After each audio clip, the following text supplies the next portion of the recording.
Hello students, मैं रितु आज आपके लिए लेकर आई हूँ मॉडल पेपर 4 का नेक्स्ट पार्ट। इससे पहले हम 3 सॉल्यूशन कर चुके हैं इसके, और इसका चौथा पार्ट आज मैं आपके लिए लेकर के आई हूँ। यदि इससे पहले के 3 सॉल्यूशन आपने नहीं देखे हैं, पार्ट 3 नहीं देखे हैं, तो उसका लिंक डिस्क्रिप्शन बॉक्स में मिल जाएगा आपको, नहीं तो आप प्लेलिस्ट में जाकर सभी वीडियोस को देख सकते हैं। हम इससे पहले मॉडल पेपर 1 से लेकर के 3 बिल्कुल कंप्लीट कर चुके हैं, उनका अभ्यास किया है हमने, साथ साथ सॉल्व किए हैं।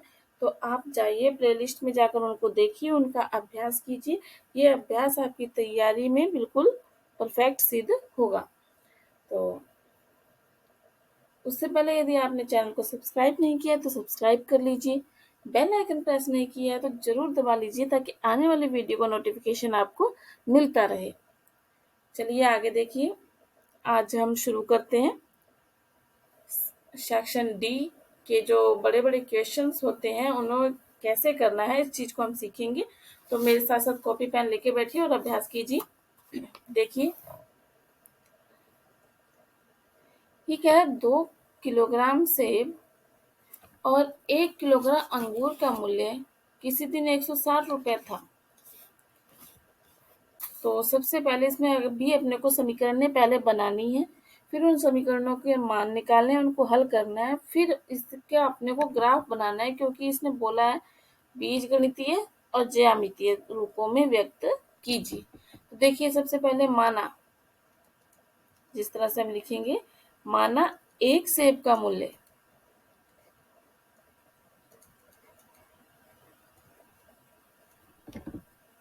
एक किलोग्राम सेब है ना, किलोग्राम में होंगे ना, 1 किलोग्राम सेब का मूल्य कितना, x रुपए। 1 किलोग्राम अंगूर का मूल्य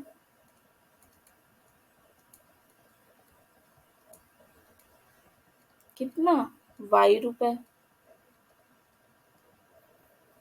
अब हम इसे बीजगणितीय रूप में लिख के समीकरण बना करके इसको हल करेंगे। तो देखिए, बीजगणितीय रूप,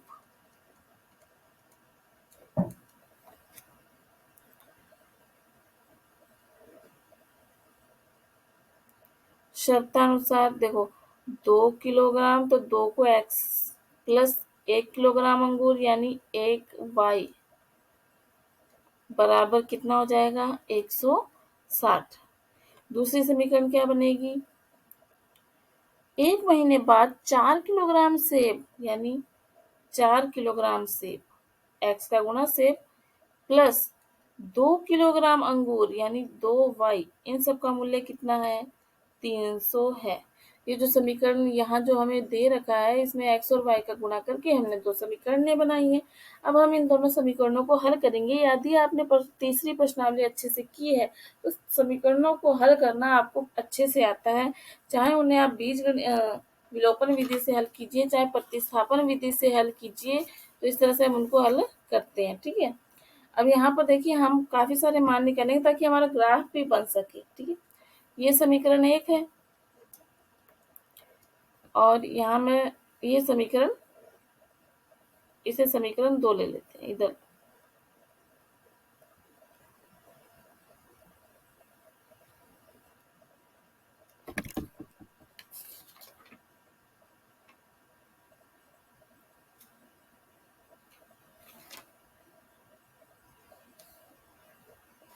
ठीक है, चलो देखिए, अगर आप ध्यान से देखें,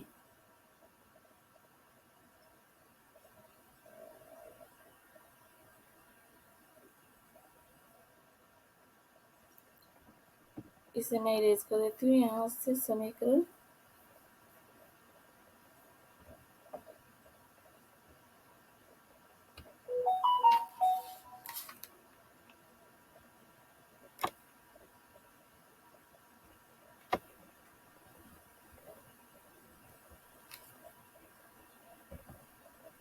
देखिए, अब हमें इसे हल करेंगे, कैसे करेंगे।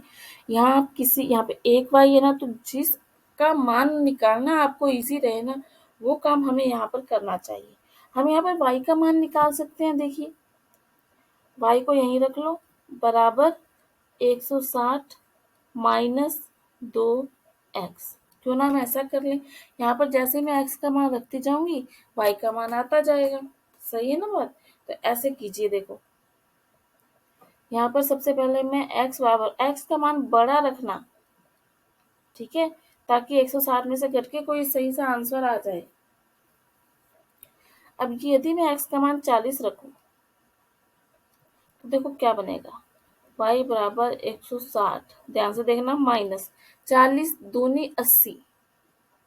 अब 60 में से 80 गए तो कितना आएगा, 80 आएगा ना। तो x का मान 40 रखा तो y का मान कितना आ गया, 80।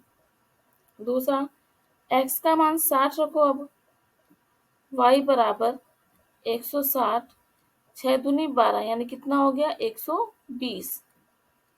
तो कितना बच गया यहाँ पर, 40 बच गया। यदि x का मान मैं 80 रखूं तो y बराबर 160 माइनस 8 दूनी 16, 160 यानी कितना आ गया, 0 आ गया। ठीक है, ये हमारे पास 3 मान निकल गए और इसकी टेबल अभी हम बनाएंगे। देखो क्या बनेगी इसकी टेबल, इस तरह से लिख लो, यहाँ पर x और यहाँ पर y। जब मैंने x का मान 40 लिया तो y कितना आ गया, 80 आया था ना। और जब मैंने x का मान 60 लिया तो y कितना आया, 40। जब मैंने x का मान 80 लिया तो y कितना आ गया, 0। ठीक है, नेक्स्ट क्वेश्चन, नेक्स्ट समीकरण नेक्स्ट पेज पे सॉल्व करेंगे। देखो क्या थी, 4x प्लस 2y बराबर 300। इसे हम कैसे हल करेंगे, देखो चाहे आप x का मान निकाल लो चाहे y का मान निकाल लो, एक ही बात है। तो देखो यहाँ से मैं अगर x का मान निकालूं तो क्या आएगा, x बराबर 300, ये जो प्लस में है वो माइनस में जाएगा, माइनस का 2y, और जो गुणा में 4 है वो बटे में आएगा, तो बटे में 4। अब यहाँ y के मान रखते जाओ और x के मान निकलते जाएंगे। तो सबसे पहले यदि मैं y बराबर 0 रख दूं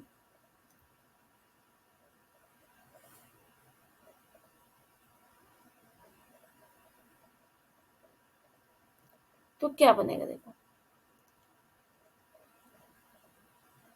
यहाँ से x बराबर आएगा 300/4, कितना आ जाएगा, 75 आंसर है ना। यदि मैं y का मान रखूंगी तो x का मान कितना आएगा, 75 आएगा। यदि मैं y का मान 50 रखूं तो x बराबर 300 माइनस 50 दूनी कितना हो जाएगा, 100 बटे में कितना, 4। तो 300 में से 100 गए तो 200/4, और 200 में 4 का भाग दिया तो 50। ऐसे ही y बराबर 150। अब ये बड़े संख्या है तो मुझे बड़े ही मान रखने पड़ेंगे। तो यहाँ से x बराबर देखो 300, 150 को 2 से गुना करूंगी तो 300 ही आएगा, 300 माइनस 300/4, 0/4 यानी कितना आंसर आ गया, 0 आ गया। यानी यहाँ से हमारी टेबल क्या बनी, देखो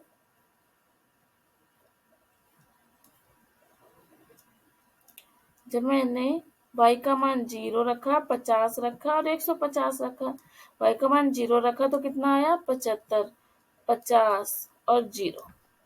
ठीक है, ये हमारी दो टेबल बन गई हैं। अब इनसे हम क्या बनाएंगे, ग्राफ। तो एक बार मैं टेबल को थोड़ा यहाँ साइड में लिखती हूँ।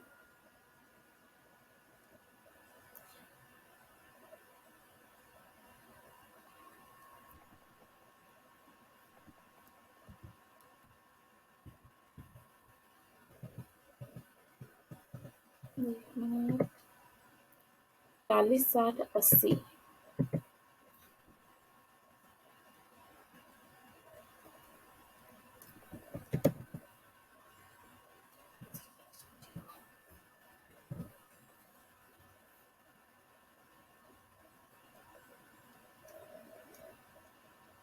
ये हमारी एक टेबल थी, दूसरी टेबल हमारी ये वैल्यू, पर इसको मैं सामने इसलिए लिख रही हूँ ताकि जब अपने अभी ग्राफ बनाएंगे तो यहाँ से आसानी से दिख जाएगी कि समीकरण क्या थी। ठीक है, अब हम अपना पैमाने को लेते हैं। अगर माइनस की जरूरत नहीं है तो हम माइनस थोड़ा कम भी कर लें तो कोई फर्क नहीं पड़ता। ठीक है, इस तरह से कर लेते हैं। माइनस की वैल्यू चाहिए ही नहीं तो हम नहीं लेंगे। यहाँ से देखो, अगर हमारी वैल्यू 10, 20, 50, 150 ऐसी है तो हम यहाँ पर तो ले लेते हैं एक्स अक्ष पर 10, 20, 30, 40, 50, 60, 70, 80, 90। ठीक है, और यहाँ 20 का पारा ले ताकि ये पूरा हो जाए। 20 दूनी 40, 20 दिया 60, 80, 100, 120, 140, 160 और 180। ठीक है, अब यहाँ पर देखिए, यदि x का मान यहाँ से पहले से x का मान 40 है तो y का मान 80। x का मान 40 ये रहा, y का मान 80, तो 80 की ओर बढ़ो। कहाँ है 80? ये रहा। ठीक है, x का मान 60 तो y का मान 40। x का मान 60 तो y का मान 40 यहाँ आएगा, लगभग ऊपर की ओर बढ़ जाओ। x का मान 80 तो y का मान 0, तो ये तो यही रहेगा ना, 0 तो यही है। अब इन तीनों को मिलाएंगे तो एक लाइन हमें इस तरह सीधी प्राप्त होगी। दूसरा तो x का मान 75, 75 तो 70 और 80 के बीच में ही आएगा ना, तो y का मान 0।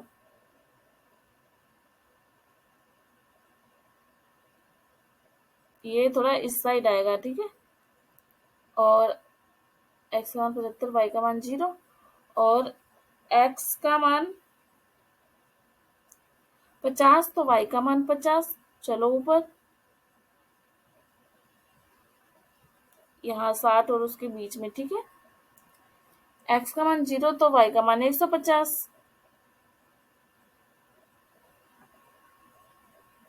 x का मान 0 तो y का मान 150 यहाँ आएगा। इसकी भी आपकी ऐसे थोड़ी सी समांतर इस तरह से लाइन आएगी अगर आप प्रॉपर बनाएंगे। मेरे पास ग्राफ नहीं बना है तो मैंने इस तरह से इसको बनाया। इस तरह से आपका ये ग्राफ दिखाई देगा। आ रही है बात समझ में? तो आपको इस तरह से ग्राफ बनाना है। आई होप कि आप ग्राफ बनाना सीख गए होंगे। तो ये जो नेक्स्ट क्वेश्चन है ये मैं आपके लिए देती हूँ कि आपको इसे खुद सॉल्व करना है, अपनी प्रैक्टिस करनी है, अपनी प्रैक्टिस को मजबूत बनाना है। यदि किसी प्रकार की कोई दिक्कत हो तो उसे कमेंट बॉक्स में लिखना है। वीडियो को ज़्यादा से ज़्यादा शेयर कीजिए, अपने दोस्तों में शेयर कीजिए, रिश्तेदारों में, सब जगह शेयर कीजिए, फैला दीजिए ताकि सभी बच्चे इसको देख सकें, अपनी तैयारी कर सकें। ठीक है, और बेल आइकन जरूर दबा लीजिए ताकि आने वाली वीडियो का नोटिफिकेशन आपको मिलता रहे। हम ऐसे मॉडल पेपर की सीरीज लेकर आते रहेंगे, और साथ ही हम ऐसा भी अभ्यास करेंगे कि भी एक दिन में हम पूरा मॉडल पेपर करें जब आपके एग्जाम्स नजदीक होंगे उस समय, है ना। तो वीडियो को शेयर जरूर करें और लाइक जरूर करें। किसी प्रकार की कोई दिक्कत हो या कुछ आपको चाहिए हो तो उसे कमेंट बॉक्स में जरूर लिखिए, मैं आपकी समस्या का समाधान जरूर करूंगी। चलिए देखते हैं आगे, ये आपका होमवर्क रहेगा। नेक्स्ट ट्रिग्नोमेट्री का क्वेश्चन है। सिद्ध कीजिए sine theta minus 2 sine cube theta बटा 2 cos cube theta minus cos theta. अगर आपको फॉर्मूले याद है तो ये क्वेश्चन बहुत इजी रहते हैं। जिसने भी मेरी क्लासेस लगाई हैं मॉडल पेपर फर्स्ट से लेकर के 3 मॉडल पेपरों तक, उन्होंने सारे सूत्रों को एक बार पढ़ लिया है, देख लिया है किस प्रकार से मैं सूत्र लिखती हूँ और किस प्रकार से आपको याद करने हैं। याद नहीं रहते हैं, याद करने का तरीका होता है। मैंने टेबल भी आपको बना के दिखवाई थी और सूत्र भी। ठीक है, तो आप जरूर जाकर वहां पर एक बार देख लें। तो देखिए यहाँ पर लेफ्ट हैंड साइड लेके चलेंगे, राइट हैंड साइड आ जाएगी हमारे पास। साइन थीटा, ध्यान से देखिएगा, माइनस 2 साइन क्यूब थीटा बटा 2 cos cube theta minus cos theta. यहाँ से देखो साइन थीटा कॉमन आ रहा है तो यहाँ क्या बचेगा, sorry 1 minus 2 sign square theta, यही बचेगा। बटे नीचे से क्या कॉमन आ रहा है, कोस थीटा, तो यहाँ क्या बचेगा two cos square theta minus का एक, यहाँ से एक बाहर निकल गया तो दो रह गए, यहाँ पर भी दो रह गए। इतनी बात समझ में आई। नेक्स्ट देखिए साइन थीटा, इस एक की जगह पे मैं ये लिख सकती हूँ sign square theta plus cos square theta minus two sign square theta. समझिए इस एक की जगह पे, क्योंकि मेरे पास फॉर्मूला होता है sign square theta plus cos square theta minus का बराबर एक, तो मुझे एक की जगह पे ये लिखना है sign square theta plus cos square theta बटा कोस थीटा। ये क्वेश्चन ऐसे होते हैं कि आपको याद करना ही पड़ता है कि मैं यहाँ से क्या करूँ तो क्वेश्चन को हल हो, और ऐसा तभी संभव है जब आपने इस प्रश्न का बार बार अभ्यास किया हुआ हो, इसको अपने हाथों से सॉल्व किया हुआ हो, तब आपको पता लगेगा कि मैं इस एक की जगह पे ये लूँ तो इस क्वेश्चन को आगे सॉल्व कर पाऊंगा। तो साथ साथ अभ्यास कीजिए मेरे।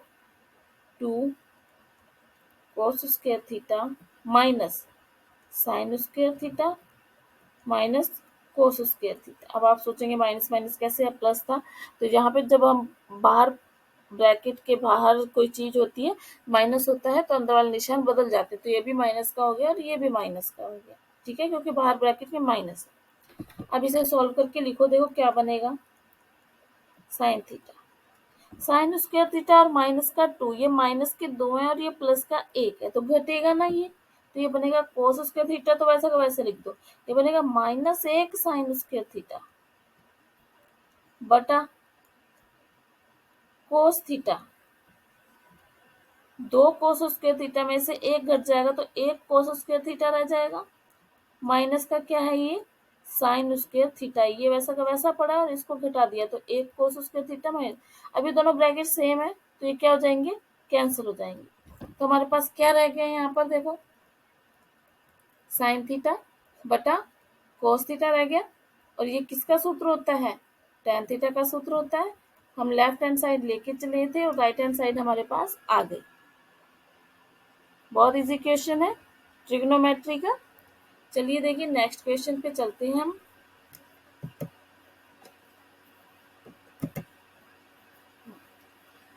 इसे भी हम लेफ्ट हैंड साइड लेके चलते हैं, राइट हैंड साइड सॉल्व हो जाएगी।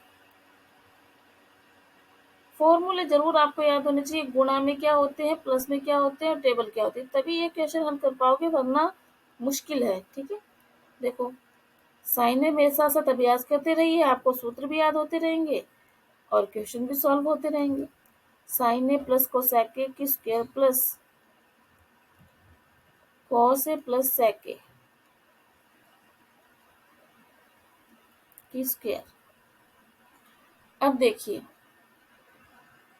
स्क्वायर है तो a प्लस बी की होल स्क्वायर का सूत्र आपको आता ही होगा, उसी से इसको खोलना है। ठीक है, तो देखो क्या बनेगा, पहले बनेगा साइन स्क्वायर ए प्लस कोसेक स्क्वायर ए, दोनों को स्क्वायर कर दो, प्लस टू ए बी। समझ रहे हो, ए का मतलब साइन और बी का मतलब कोसेक, प्लस इसमें भी हम खोलेंगे कोसेक स्क्वायर ए प्लस सेक स्क्वायर ए प्लस टू, यहाँ पे सॉरी कॉस है, सॉरी सॉरी कॉस है ना, कॉस ए और सेक ए, टू ए बी। ये आपको बिल्कुल ध्यान से खोलना है, ए प्लस बी की होल स्क्वायर, पहले इसका स्क्वायर फिर इसका स्क्वायर, यानी ये ए है ये बी है, फिर प्लस टू फिर ए और फिर बी, टू ए बी, ये गुणा में होगी। ठीक है, अब ये क्या बनेगा, देखो साइन स्क्वायर ए और कोस स्क्वायर ए क्या होता है, एक होता है, कितना होता है, एक।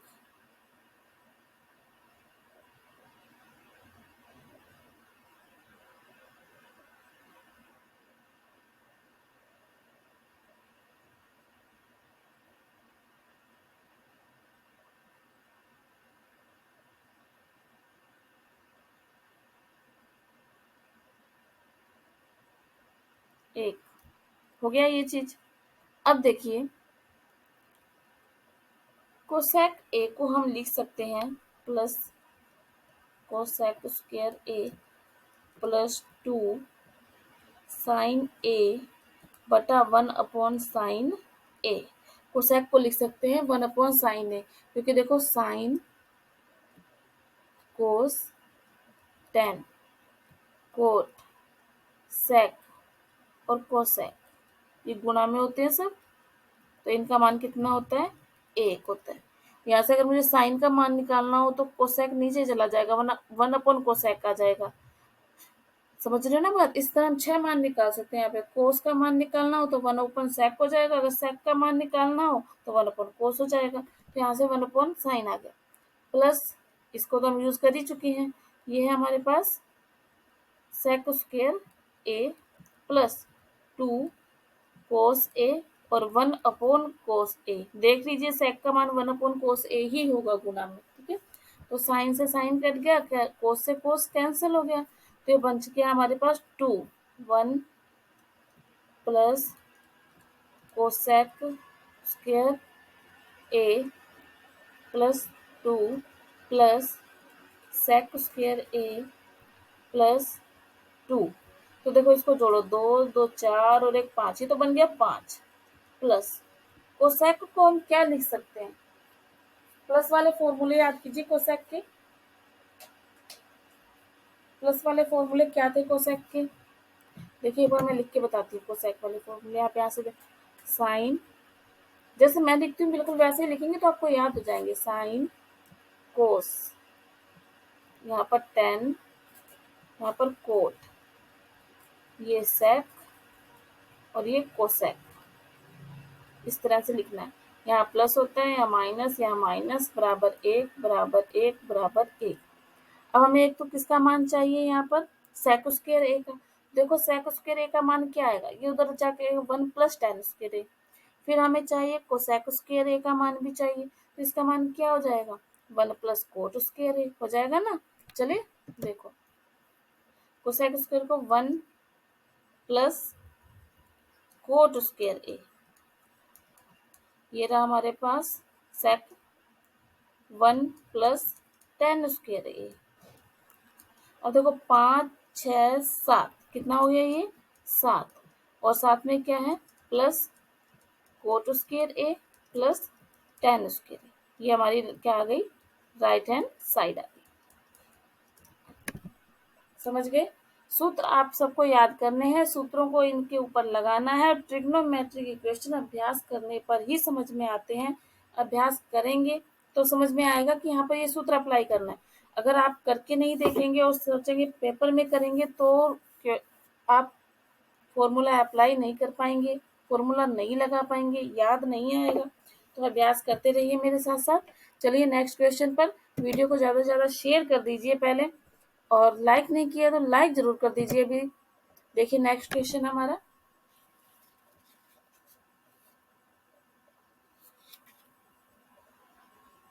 बहुलक और माध्य ज्ञात कीजिए। इनके भी फॉर्मूले हैं। बहुलक किस प्रकार से ज्ञात करते हैं और माध्य किस प्रकार से निकालते हैं। बहुलक का सूत्र हमारे पास सीधा है, वर्ग अंतराल दे रखा है, आपको सूत्र आना चाहिए और अप्लाई करो, आंसर आ जाए। देखो यहीं पे मैं बहुलक का सूत्र लिखती हूँ।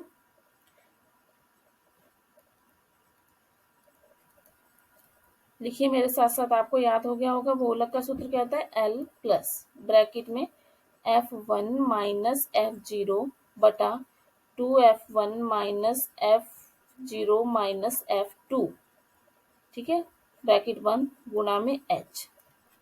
अब अपने पास ये सभी मान होने चाहिए। तो देखो सबसे अधिक बारंबारता किसकी है? 10 है, तो उसके सामने वाला वर्ग अंतराल ये रहा, इसका यूज हम करेंगे, ठीक। यानी L का मान यहाँ कितना है हमारे पास? 30। जो वर्ग बारंबारता के नीचे वाली यूनिट होती है वो L होती है। F1, ये जो हमारे पास है I है जो बारंबारता, वो F1 हो गई। इससे पहले वाली क्या हो जाएगी फिर? F0, और उससे नीचे वाली क्या हो जाएगी? F2। तो आ गए हमारे पास तीनों मान। F1 बराबर है 10, F0 बराबर है 9 और F2 बराबर है 3। और H का मान कितना है? H का मान जो इनका अंतर होता है वो H होता है। 15 और 20 के अंदर कितना अंतर है? 5।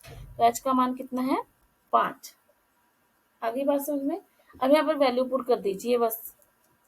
30 प्लस F1 यानी 10 माइनस 9, 2F1 यानी 10 दूनी 20 माइनस 9 माइनस 3 गुणा H यानी 5। अब मैं चाहूंगी कि आप इसे खुद सॉल्व करें और इसका उत्तर बताएं कि माइनस प्लस करके कितना आएगा लगभग। ठीक है, और इसका आंसर प्लीज कमेंट बॉक्स में जरूर लिखिएगा।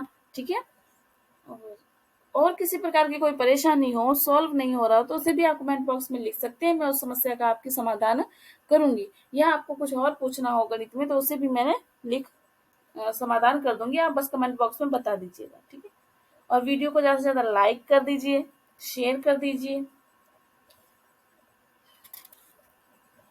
चलिए,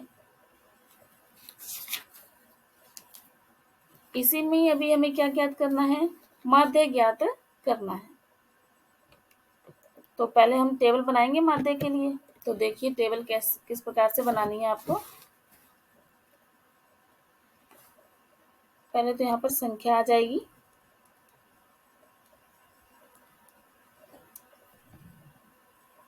बारंबारता,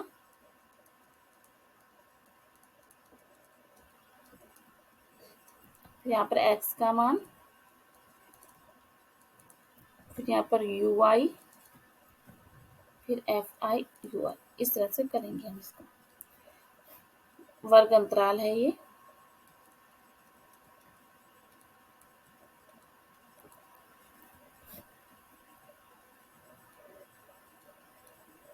कितना दिया हुआ है, 15 से 20, 20 से 25, 25 से 30, 30 से 35, 35 से 40, 40 से 45, 45 से 50, 50 से 55।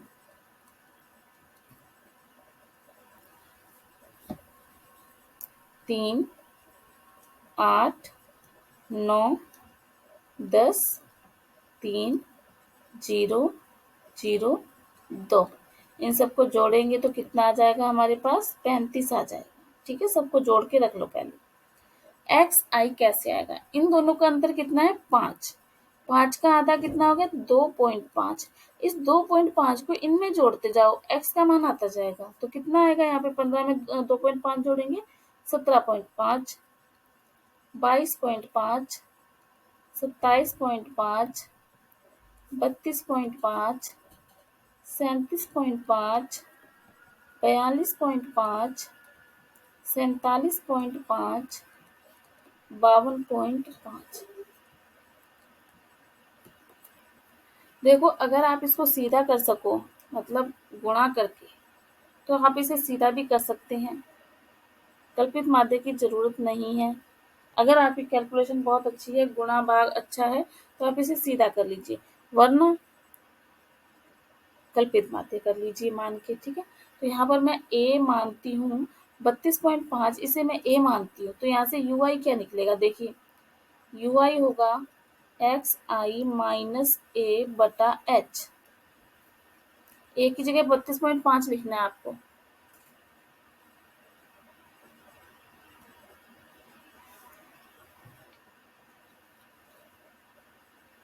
तो यहाँ पर देखिए कैसे, मैं एक निकाल के दिखाती हूँ आपको।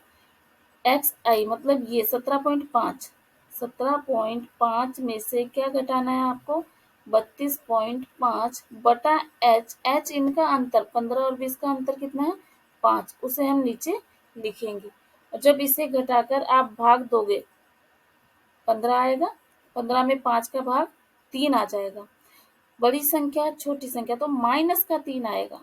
कितना आएगा, माइनस का 3। आप इसे ऐसे घटा लीजिए, 32.5 में से 17.5 गए 15.0। अब बड़ी संख्या माइनस की थी, तो उत्तर किसका आएगा, माइनस का ही आएगा। 5 का भाग दे दिया 15 में 5 का, तो कितना आ गया, 3। आ रही है बात समझ में। इस तरह से आपको ये सारे निकालने हैं मान। जब इसको किया तो -3 आया, इसे करेंगे तो -2 आएगा, फिर माइनस का 1, फिर आएगा 0, 1, 2, 3, 4। इस तरह से आप एक्स आई में से इसे घटा दी। अभी हमारी वैल्यू छोटी हो गई, तो अब निकालेंगे F I U I. F I U I मतलब इसका और इसका एफ वाले का गुणा करना। 3 का गुणा -2 से 3 का गुणा 3 से किया तो कितना आएगा 9 माइनस 8 का गुणा 1 से किया, 8 का गुणा 2 से किया तो 16, फिर माइनस का 9, फिर 0 3 0 0 और 8, ये आ जाएगा हमारे पास, है ना, इतना। उसके बाद हमने कल्पित माध्य कितना माना था,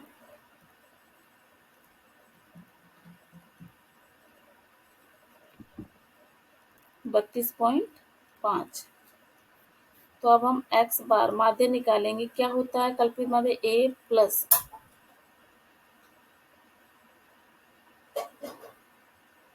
h F I U I upon में एफ आई। ए का मान कितना 32.5 प्लस h का मान कितना था 5। एफ आई यू आई उनका जोड़ कितना आया, एफ आई यू आई का हमारे पास 23 और एफ आई का जोड़ हमारे पास कितना था 35, माइनस का था ये। 5 के पारे से काट देंगे 7 और 23 में फिर 7 का भाग दे देंगे तो हमारे पास आ जाएगा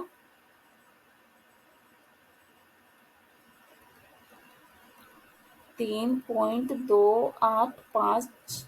इस तरह से इसमें से इसको घटा देंगे तो कितना आएगा 29.215। ये हमारे पास क्या आ गया, माध्य आ गया। ठीक है, तो आपको इस तरह से माध्य ज्ञात करना है। 3 चीजें होती हैं इस प्रश्नावली में, एक माध्य ज्ञात करना होता है और एक बहुलक और एक माध्यिका ज्ञात करनी होती है। माध्य, माध्यक और बहुलक, तो तीनों का तरीका आपको पता होना चाहिए। अभी हमने एक बहुलक ज्ञात कर लिया, एक हमने माध्य भी देख लिया, और अब हम नेक्स्ट क्वेश्चन पे चलते हैं। देखिए,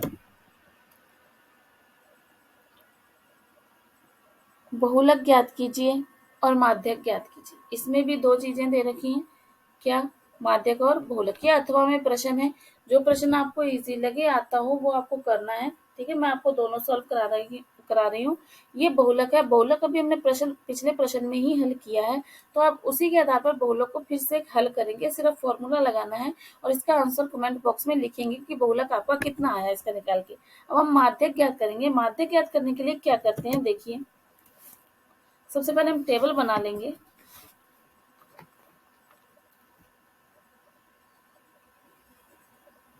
वर्ग अंतराल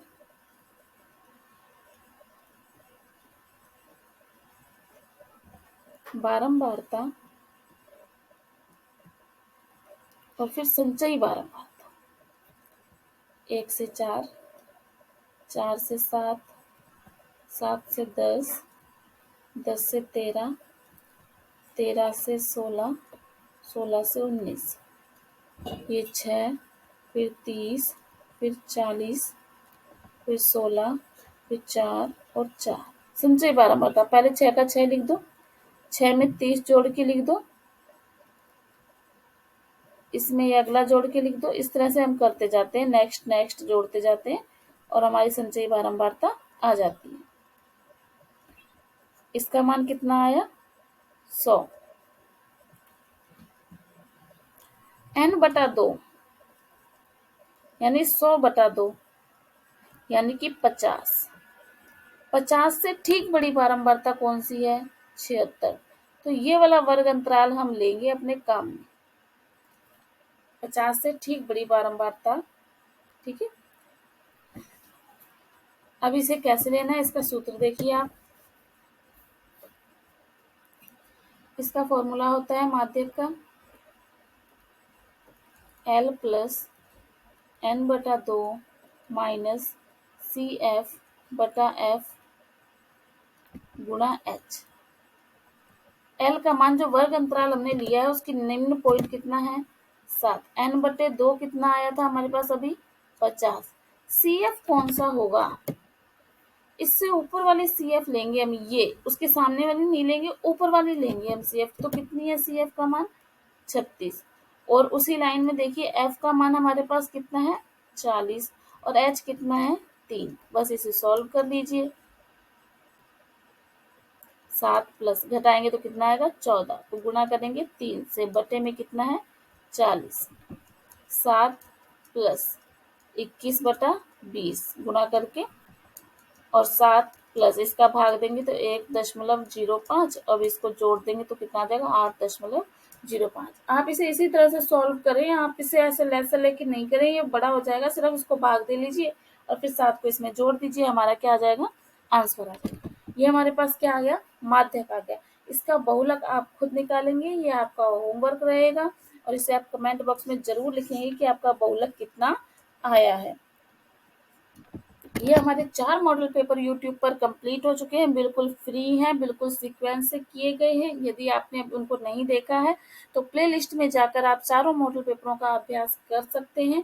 और इसके बाद आने वाली नोटिफिकेशन जानने के लिए बेल आइकन को जरूर दबा लीजिए, ताकि जो नया मॉडल पेपर या वीडियो आती है आपको उसका पता लग जाए।